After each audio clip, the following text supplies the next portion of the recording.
હાલો YouTube family, આપણે ગરમને પાણીમાં પલાળી ધોઈ વિસરીને સાફ કરીને હુકવીને કમ્પ્લીટ કરી લીધી. હવે આને આપણે પ્રોસેસ કરીએ ચાલો. એટલે જો આપણે પોરનું લીંબુ આવી થાય એનું પાણી વહેતું એ રાખ્યું.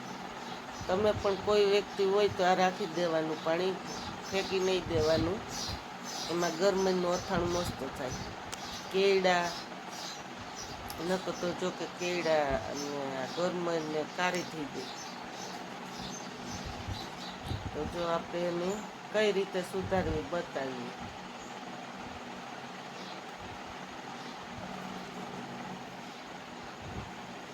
હા, તમને કોને કોને ગરમર ભાવે એને ખાસ કરીને કોમેન્ટ કરજો. મને તો બહુ જ ભાવે ગરમર.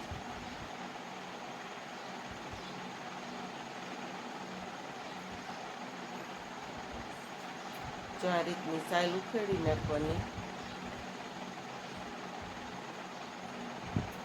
અને નાના નાના ટુકડા કરીને જાડું હોય તો વૈસાર બે સીરું કરી નાખવાનું.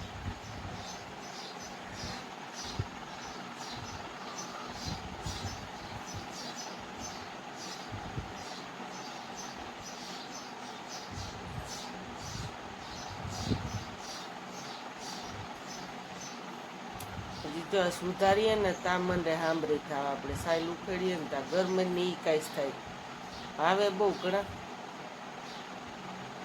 ડાયરેક્ટ બળની પાસે જ રાખી છે. આ રીતના સુધારી નાખવાનું.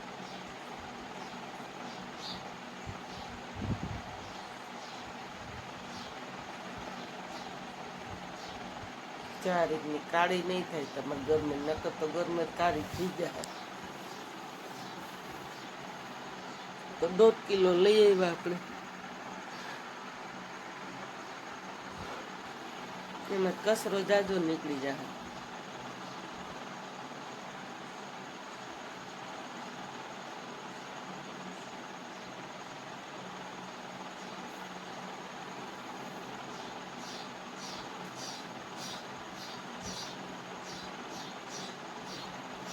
હા, યુટ્યુબ ફેમિલી જેના ઘરમાં ભાવતી હોય ને ખાતા હોય એ તો કોમેન્ટ કરી દેજો.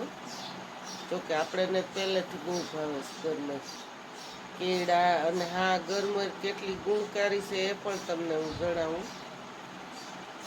કોઈને હાંજીઓ વાવ હોય, ગોઠણ દુખતા હોય એના માટે બહુ જ સારું. આ વનસ્પતિમાં જેવું થઈ જાય ને એમ દેશી દવા જેવું. શરીરમાં કંઈ નુકસાન ન કરે. અને આ ખાટા પાણીમાંથી 15 દિવસ ગરી જાય એટલે પછી આપણે પાણીથી 2 વખત ધોઈને સાફ કરીને ખાવાનું. સરસ સુગંધ પણ બહુ મસ્ત આવે.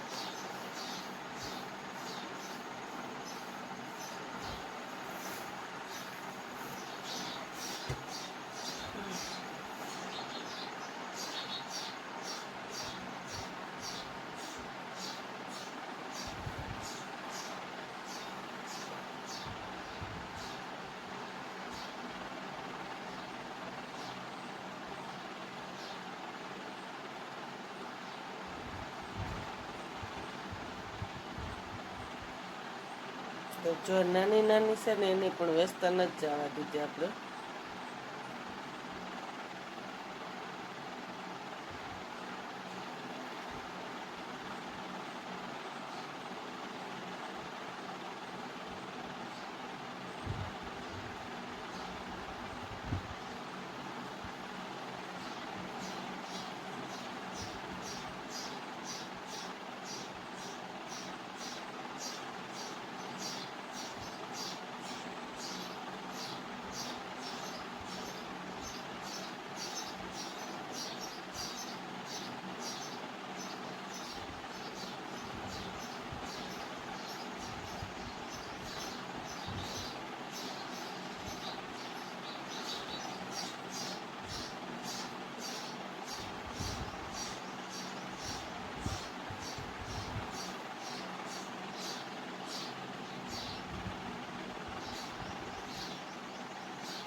કેરીનું પાણી હોય તો હાલે ને અથવા લીંબુનું પાણી હોય તો હાલે.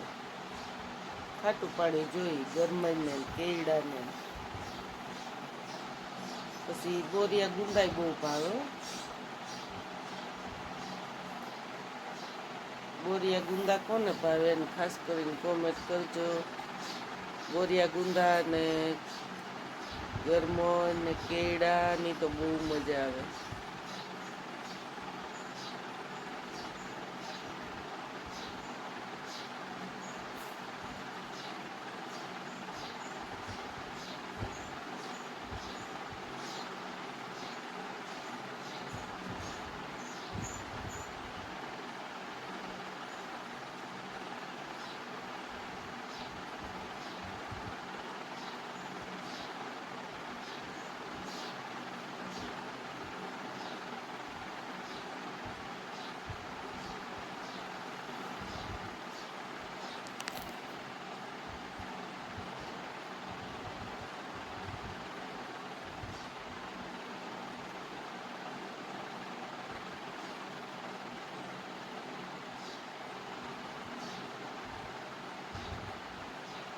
તો હાલો આપણે થોડીક જ રહીશું.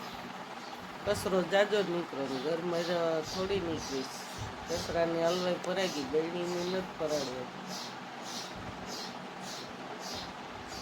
થોડુંક રહીશે હવે સુધારી જાય પછી કમ્પ્લીટ. વિડીયો ગમે ને તો ખાસ કરીને પહેલાં ઉપર લાઈક કરી દેજો, શેર કરી દેજો.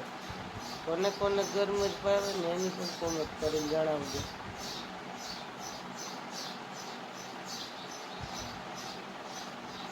કાંઈ ન હોય, હાવ હેલું હોય તો ધોવી પડે 2-3 વખત. જઈ ખાવી હોય ને તો 10 થી 15 દિવસ તો ગરવા જ દેવી પડે.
જો આ રીતના આપણે હલાવી નાખશું ને એમાં હવે થોડુંક મીઠું ને થોડીક હળદર પણ ઉમેરી દઈશું